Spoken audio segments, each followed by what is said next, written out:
percaya. Tapi apakah percaya benar apa tidak? Ya nggak benar, karena dia tidak mengkaji dulu. Nah, ada iman buta, ada iman benar. Nah, kalau begini caranya berarti imannya buta. Pindah murtad itu jadi karena tidak ada argumentasi. Itu pindah yang buta, iman buta. Ya. Makanya saya katakan kalau mau iman yang benar itu Anda harus adu argumentasi. Jadi misal saya nih, kalau saya mau lah, anggaplah ada orang mau mualaf, saya kan poinnya, ini logisnya Islam, ya, begini salahnya Kristen, saya akan sampaikan. Saya akan berusaha meyakinkan dia dengan dalil yang ada, dengan logika nalar gitu. Saya nggak diam guys, karena kalau saya diam, sama kayak apa ya, kayak orang lah, kayak Anda tahu kayak saya atau marketing. Mereka apakah marketing itu dengan diam bisa jualan? Enggak guys. Coba, bisa nggak marketing itu diam dia jualan? Enggak, marketing itu akan sibuk. Dia akan menyampaikan presentasi, dia akan ngomong, dia akan terangkan kelebihan produknya, dia akan sampaikan kelemahan kompetitornya, gitu kan? Baru dia bisa meyakinkan orang untuk berpindah ke produk itu. Misal saya sales produk, anggaplah mobil Avanza. Saingan saya kan Daihatsu Terios misalnya.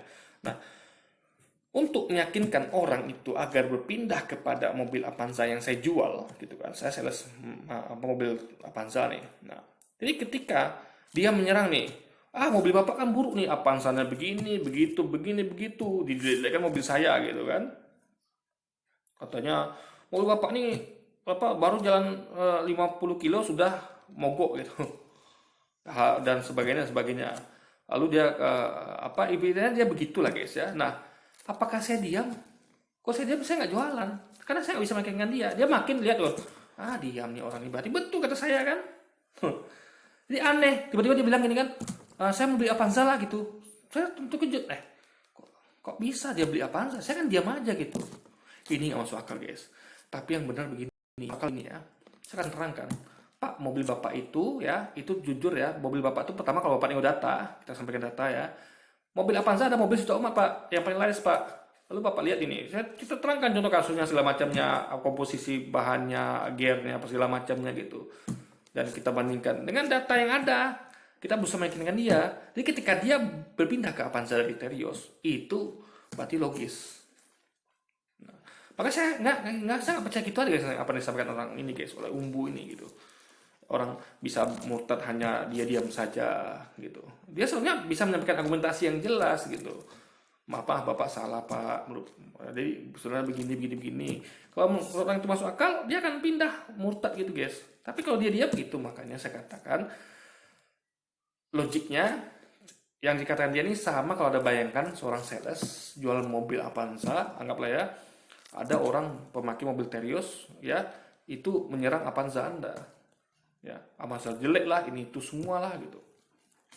Bagaimana dia? Pertanyaannya adalah bagaimana Anda bisa menjadikan dia beli mobil Avanza Anda, sementara Anda nggak bisa jawab argumentasi dia, Anda cuma diam gitu ya. Itu logikanya. Jadi menurut saya ini hampir sangat nggak masuk akal. 6 orang jadi murtad hanya karena dia diam gitu guys. Luar biasa ini. Logiknya nggak masuk nih guys.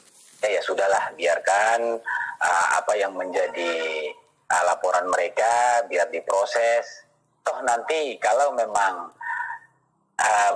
Muhammad KC juga bisa membuktikan bahwa apa yang dia sampaikan itu benar, maka nanti akan terbuka. Tetapi sebenarnya satu permintaan kita sebagai bangsa, bagian dari bangsa Indonesia, walaupun secara iman kita adalah minoritas, apapun yang terjadi, kalau memang kita berbicara agar bangsa ini tetap aman, rukun, dan hidup berdampingan dengan baik, mestinya dari agama manapun yang melakukan penyerangan terhadap iman seseorang atau terhadap iman orang lain, mestinya itu harus diproses. Jadi tidak boleh memilih gitu. Entah itu dia berasal dari sesama. Nah, saya sampaikan berkali-kali ya, Muhammad KC itu bicara bukan dengan sesuai dengan akidahnya. Ya, bukan sesuai dengan akidah, bahkan akidah Kristen pun nggak ada. Ada nggak? Akidah Kristen mengatakan ya, di Alkitab mereka mengatakan bahwa itu Al-Quran itu bukan firman Allah, tapi firman Nabi Muhammad. Ada nggak? Nggak ada dalilnya di Alkitab guys.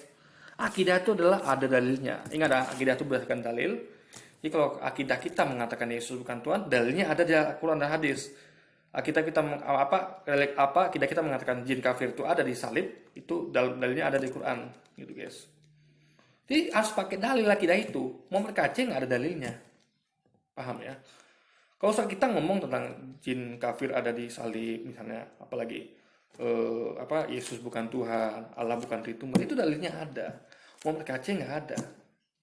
Sama dengan orang Kristen juga ada dalilnya. Mereka mengatakan Yesus Tuhan, dalilnya ada. Anggaplah dalilnya tuh bukan Yesus yang sampaikan tapi yang lain, tapi dalilnya ada kan. Tapi kalau kita lebih berpegang pada Yesus sampaikan, itu adalah yang penting ada dalilnya. Mereka nggak gitu guys. Mereka tuh nggak ngerti kalau itu yang disampaikan Ustaz itu dalilnya gitu. Karena mereka nggak paham Quran kan. Kalau kita paham banget Alkitab, maka mereka kata gitu, kita ngerti oh ini akidah mereka memang nih dalilnya ada dari Alkitab gitu. Tapi mereka ketika usah kita mengatakan jin kafir ada di salib, mereka nggak ngerti itu karena mereka nggak pernah ngaji, mereka nggak tahu itu dalil itu ada di Quran gitu guys. Pemeluk agama itu sendiri harus Untuk menciptakan kedamaian di Indonesia, ingat ya rumusnya guys ya, yang kuat, yang minoritas melindungi yang lemah alias minoritas. Nah, yang minoritas apakah melindungi yang kuat? Minoritas tidak. Apa yang harus dilakukan minoritas? Menghargai dan menghormati mayoritas. Ya, menghargai dan menghormati. Yang mayoritas melindungi. Jadi jangan kebalik, yang kecil melindungi yang mayoritas menghargai menghormati mayoritas. Terbalik tuh guys. Ya kan? Nah. Jadi kalau ya yang mayoritas dilaporkan terus, Ustaz Somad dilaporkan, Ustaz Yoni dilaporkan, padahal mereka menyampaikan akidah mereka, berapa umat Islam yang marah di Indonesia coba? Berapa ratus juta umat Islam yang marah di Indonesia coba? 86% lebih komposisi Indonesia itu Muslim, marah karena pelaporan mereka ini. Coba, apa damai kita? Coba, Anda berani musik mayoritas, itu akan damai guys. Coba lihat, agama apa yang damai di India? Agama Hindu. Coba ada musik Hindu tuh di India, agama mayoritas, damai nggak? Nggak damai. Berapa umat Hindu yang gak marah guys di India itu guys? Di Bali, ya, di Bali umat Hindu tuh mayoritas tuh. Coba Anda usik umat Hindu di agama Hindu di Bali. Udah ribut itu seluruh Bali. Sama Indonesia. Indonesia mayoritas Muslim, Islam. Ketika Anda usik ulama di Indonesia, akan ribut Indonesia ini guys. Ya. Paham ya di sini ya? Karena banyak yang akan tersinggung gitu. Sementara kalau diusik Kristen yang minoritas ya memang ada tersinggung tapi gak sebanyak umat Islam. Paham ya? Kerusakannya tuh gak begitu besar. Ibarat gini loh guys ya. Anda bayangkan ya. Di suatu kelas ada 86 orang siswa Muslim. Ya, 5 orang Kristen. Ya kan?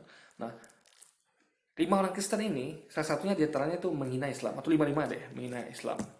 Yang marah siapa? Berapa orang? 86 orang. Anda bayangkan 86 orang marah kepada 5 orang ini. Ingat ya, yang perlu diketahui adalah marahnya berapa orang itu, 86 orang. Tapi ketika ada umat Islam yang 86 orang ini, ya anggaplah menyerang atau menjelekkan Kristen misalnya. Yang marah berapa orang? Cuma 5 orang guys. Ingat, meredam kemarahan 86 orang dengan 5 orang mana lebih mudah? Tentu meredam yang 5 orang lebih mudah gitu. Dan mereka bisa kita sampaikan, kalian itu minoritas loh, ya, kalian itu sedikit. Ya, kalau kalian cari gara-gara, kalian akan habis. Karena cuma 5 orang guys. Paham ya? Logikanya memang gitu. Logikanya, ya. Apa kalian sanggup melawan 86 orang? Paham ya? Mereka bisa dikasih pengertian. Ya. Kalian cuma 5 orang loh, mereka 86 orang. Coba. Jadi kadar merusak itu lebih sedikit. Kalau mereka punya logika, mereka tentu akan berhenti. Oh iyalah, ini bahaya nih kalau kita teruskan nih. Karena mereka mayoritas, mereka yang kuat gitu kan. Sama kayak misalnya, tapi nggak bisa jadi sebaliknya. Coba, mayoritas mengusik yang 5 orang ini, coba 86 orang mengusik 5 orang. Bisa nggak kita pakai dalil kayak gitu? Kalian jangan usik mereka dong, mereka ini 5 orang. Kalian cuma 86 orang. Loh, kebalik lah. Kami 86 orang, mereka 5 orang gitu. Kami kuat. Makanya gini guys ya. Makanya kenapa yang kuat melindungi yang lemah dan kenapa yang lemah menghargai menghormati yang kuat. Karena posisinya beda. Yang lemah ini, yang dikit ini, mayoritas ini harus menghargai menghormati. Berarti harus lebih lagi gitu. Paham ya? Contoh kayak hukum rimba lah guys. Ini kita ngomong hukum rimba. Harimau itu akan lebih kuat akan dijaga yang kecil itu. Ada macam-macam gitu. Kita ngerti lah kayak gini. Kita mau berantem aja lah. Kita lemah nih. kita, atau cewek lah, cewek kan lemah bisa tuh, anggaplah kita ya yang jomplang lah guys, karena 86% dengan 5% itu kan jomplang itu, mayoritas kan jomplang di Indonesia ini, kisah itu sedikit sekali gitu kan. Nah kita bandingkan yang ini misalnya, kayak di gini, di kompleks saya aja nih ya, orang Kristen cuma 3 orang, 3 orang orang Kristen guys di kompleks saya ini, dari ratusan kepala keluarga cuma 3 orang kepala keluarga Kristen. Saya tidak pernah melihat mereka macam-macam, ya nggak pernah guys, ya mereka itu apa namanya, ya nggak pernah lah, bahkan saking apanya ya, saking mereka menghargai mayoritas ya. Bayangkan ya, di komplek kita ini ada 3 masjid, satu masjid 2 musola. Itu apa sebelum azan itu ada ngaji sekitar 10 menit sebelum azan.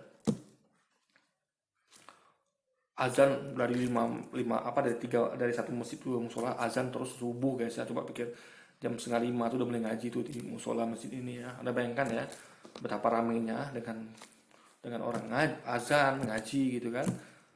Bahkan sholat maghrib isya itu pakai mic guys ya, di baca Quran itu pakai mic gitu.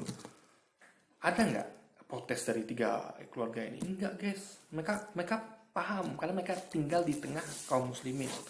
Mereka ngerti karena inilah memang akidah kaum muslimin. Mereka berani macam-macam, mereka menghargai, menghormati mayoritas. Apa terjadi? Aman komplek kita guys, aman guys, damai komplek kita. Coba kalau 3 orang ini macam-macam, tiba-tiba dia melakukan seperti yang orang itu protes, ini ngapain azan ini keras ini nih, coba apa yang terjadi? Ribut satu komplek guys, coba ribut satu komplek, paham ya? Maka mereka tuh ketika mereka mengadakan mereka mengadakan kayak kita tuh wirid ya di rumah, mereka tuh saya sebenarnya melihatnya tuh agak apa namanya, boleh dikatakan agak kasihan lah gitu guys. Karena gini, saya pernah lewat di depan rumah mereka ini, mereka kan berkumpul tuh di rumah dia gitu. Di rumahnya tuh merupakan suatu kedai lah gitu kan. Kumpul situ buat datang orang dari mana-mana, Kristen dari mana-mana gitu. Nah, mereka tuh entah kenapa ya, karena mereka memang terjepit di antara rumah kaum muslimin. Jadi mereka itu di situ ya, pintunya tuh kan kayak pintu besi gitu guys. Jadi bisa diginikan gitu kan, tarik keluar gitu. Bukanya dulu, tarik keluar, tutupnya gini. Nah, itu mereka berkumpul itu, mereka tentu nyanyi. Itu mereka nggak pakai mic guys, nggak pakai mic. Lalu mereka juga, ya mereka situ nyanyi, nyanyinya pun kayaknya nggak ada deh nyanyi. Saya nggak tahu, kayaknya nggak ada. Saya nggak pernah dengar nyanyi deh guys. Mereka tuh hanya apa ya? Oh pernah sekali nyanyi, tapi itu pelan banget itu. Pintunya mereka nggak pakai mic, hampir nggak kedengaran. Jadi nyanyi. Dan mereka tuh ada juga ceramahnya kayak kita kaum muslimin. Nah itu pas saya lewat depan itu guys ya. Saya kan sambil lewat sambil lihat ini ada apa gitu. Sambil lewat. Saya bukan masuk untuk menggebek mereka, enggak. Ada keluar di tempat lain gitu. Saya melewati tempat mereka itu. Nah mereka tuh lihat saya tuh kayak agak-agak cemas gitu guys, kayak agak bukan cemas ya, agak apa namanya, agak kayak khawatir, apa namanya tuh kayak takut mengganggu saya gitu. Karena bayangkan ya, saya tuh terganggu dengan aktivitas mereka itu. Padahal jujur saya tidak ganggu gitu. Saya silakan Anda mau lakukan ibadah Anda, silakan Anda mau ini silakan. Tapi betapa mereka menghargai yang mayoritas ya. Mereka sampai segitu level sensitifnya. Mereka jaga betul ini. Coba tidak mengusik mayoritas guys, karena mereka ngerti ketika mereka kayak buat kayak masjid misalnya, azan pakai mic, ngaji pakai mic, mereka buat begitu, coba berapa orang yang akan terdampak? Mereka cuma 3 keluarga di komplek itu ratusan muslim. Nah ini dampaknya itu penting guys, maka mereka paham itu, kita minoritas nih, kita sadar diri lah gitu. Itu perlu dilakukan. Sama kayak kita di luar negeri. Coba Anda lihat kita di luar negeri. Coba. Apa kita bangun masjid? 3 orang kita bangun masjid? Enggak. Masjid kita tuh jarang guys di luar negeri sana. Bahkan ya, kalau Anda lihat vlog-vlog itu, luar negeri itu ya. Orang kita ke masjid itu aja harus naik kereta. Jauh guys. Sampai berapa jam perjalanan gitu. Kita ngerti posisi kita. Makanya aman kan? Di Papua tengok. Umat muslim sana. Ada nggak? Apa kayak mereka ini? Coba. Di Bali. Ada nggak Islam kayak gitu? Ada umat Islam di Bali itu ya, hanya karena apa itu? Saya nggak tahu naik sepeda atau apa itu tiba-tiba digebukin sama orang Hindu Bali karena menganggap apa namanya mengusik hari raya mereka gitu. Padahal dia dia dia, dia tidak nggak tahu atau gimana muslim gitu kan. Nah itu di dampaknya nih guys. Jadi ketika umat Kristen macam-macam di Indonesia dampaknya besar. Kenapa? Karena yang mengusik itu ada yang banyak gitu guys. Tapi ketika umat Islam mengusik Kristen, anggaplah gitu kan, misalnya ada, itu dampaknya nggak besar. Kenapa? Karena yang musik sedikit. Paham ya? Contoh gini aja deh. Anda coba usik kawanan lebah deh. Ya, lebah yang cuman anggaplah ada sekitar ya satu sarang, tapi kecil deh sarangnya. Anda usik deh. Tuh. Anda paling digigit berapa biji cuma. Tapi kalau ada sarang apa usik sarang lebah yang gede gitu, habis Anda guys. Sama itu yang terjadi ya begitu. Makanya logiknya adalah yang minoritas itu menghargai, menghormati yang mayoritas, yang minoritas itu ya. Makanya mayoritas itu akan melindungi. Karena yang kuat akan melindungi yang lemah. Yang lemah karena nggak bisa melindungi yang kuat, makanya harus biar dilindungi, makanya harus menghormati dan menghargai yang kuat. Itu logikanya. Dia nggak bisa di sini equal, nggak bisa guys. Logiknya nggak masuk. Kalau equal, Anda mengatakan equal nggak bisa. Masa yang kuat mayoritas melindungi yang minoritas juga melindungi yang mayoritas kan nggak bisa. Nggak masuk guys. Paham ya? Jadi intinya adalah bahaya kalau Kristen ini mengusik Islam. Lebih besar bahayanya dibandingkan Islam mengusik Kristen. Itu yang dipahami. Di Indonesia ya, di Amerika lain lagi. Amerika, bahaya ketika Islam mengusik Kristen di Amerika. Ya, karena Kristen lebih banyak. Habis semua Islam itu guys. Ya, Presiden Amerika apa Kristen gitu. Makanya kemarin tuh belum lagi situ kejadian kan, kejadiannya di Timur Tengah tuh. Karena ada Al-Qaeda apa semacam ISIS itu ya. Langsung membuat kebijakan melarang orang masuk Islam melarang Islam masuk Amerika. Apalagi kejadian di Amerika. Lebih apa lagi mereka gitu kan. Intinya adalah guys ya, di Indonesia ini ya, umat Kristen jangan macam-macam. Itu aja poinnya. Karena kalau Anda usik umat Islam yang banyak ini, akan besar efeknya. Sama kayak Anda mengusik kawan lebah yang banyak. Tapi kalau umat Islam mengusik umat Kristen, bukan saya katakan boleh ya, itu nggak besar, nggak sebesar itu dampaknya gitu.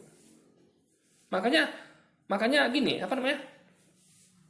Kami sudah biarkan kalian itu bahas tentang Yesus bebas di gereja kalian. Bahaslah itu Yesus Tuhan, Allah itu Tritunggal, Paulus Martir dan sebagainya. Padahal itu penyimpangan agama Islam. Agama Islam tidak mengakui Yesus sebagai Tuhan. Tapi kalian bahas itu silakan, itu akidah kalian. Tapi jangan ganggu kami ketika kami menyiarkan tentang Yesus di masjid. Karena kami juga punya akidah tentang Yesus. Yesus adalah Nabi, Allah itu adalah tauhid. Itu akidah masing-masing. Jadi kami tidak ganggu kalian jangan ganggu kami. Tapi faktanya mereka ganggu kita guys. Mereka melaporkan ustadz yang sedang dakwah di masjid tentang akidah Islam. Siapa Yesus, siapa Allah, apa posisi Alkitab. Karena yang disampaikan tuh akidah Islamnya ada, dalilnya di Quran ada, di hadis. Bahkan di kita pun ada dalilnya gitu guys. Tetap dilaporkan atau harusnya tetap diproses begitu supaya apa? Supaya ada keadilan dan orang-orang yang katanya dalam tanda kutip menghina atau apa segala macam itu kedepannya tidak ada lagi.